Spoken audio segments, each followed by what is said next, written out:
ആലപ്പുഴയിലേക്കാണ്. ദേശീയ സരസ് മേളയിലെ പ്രധാന കാഴ്ചകളിലൊന്ന് കരകൗശല വസ്തുക്കളാണ്. നമ്മൾ പാഴ്വസ്തുവെന്ന് കരുതി വലിച്ചെറിയുന്ന പലതും ഈ മേളയിൽ മനോഹരമായ കരകൗശല വസ്തുവായി നിൽപ്പുണ്ടെന്നാണ് ശരത്ത് പറയുന്നത്. പുല്ലുവിലയെന്ന് പറഞ്ഞ് പലതും തള്ളാറുണ്ട്. എന്നാൽ പുല്ലിനും വിലയുണ്ടെന്ന് കാണിക്കുന്നതാണ് ദേശീയ സരസ് മേളയിലെ കരകൗശലശാലകൾ.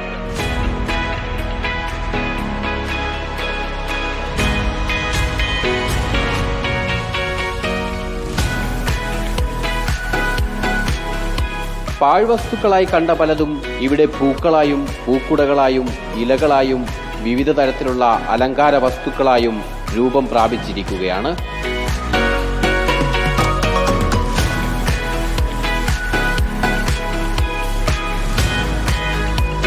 അലങ്കാര വസ്തുക്കൾക്ക് പുറമെ ടൈം പീസും ചായക്കപ്പും ബ്രഷും തുടങ്ങി ഉപയോഗപ്രദമായ ഒട്ടനവധി വസ്തുക്കളും കരവിരുതിൽ തീർത്തിട്ടുണ്ട്.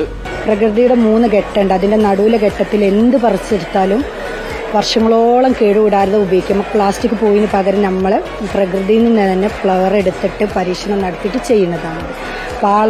പാള ചീന്തി എടുത്തിട്ട് പൂവാക്കും. പിന്നെ ചോളത്തിന്റെ തൊലി, വിത്ത്, പുല്ല് ഇതെല്ലാം ഡ്രൈ ആക്കി എടുത്തിട്ട് കളർ മുക്കി സെറ്റ് ചെയ്യാണ് ചെയ്യുന്നത്.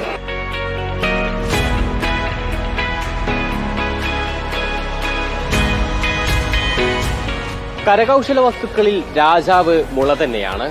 മുള കൊണ്ടുള്ള കപ്പ്, ബാസ്ക്കറ്റ്, ബ്രഷ് അങ്ങനെ ഒട്ടനവധി ഉൽപ്പന്നങ്ങൾ നിർമ്മിച്ചത് മുള കൊണ്ട് തന്നെ. പരമ്പരാഗത കഴിവും സമകാലീന സർഗാത്മകതയും നിറഞ്ഞു നിൽക്കുന്നതാണ് സരസ് മേളയിലെ കരകൗശല വസ്തുക്കളുടെ സ്റ്റാളുകൾ. കേരളത്തിൽ നിന്നു മാത്രമല്ല രാജ്യത്തെ വിവിധ സംസ്ഥാനങ്ങളിലെ കരകൗശല വസ്തുക്കളും സരസ് മേളയിലുണ്ട്. വീഡിയോ ജേർണലിസ്റ്റ് സജിത് കുമാറിനൊപ്പം റിപ്പോർട്ടർ ശരത് എസ്, ആലപ്പുഴ.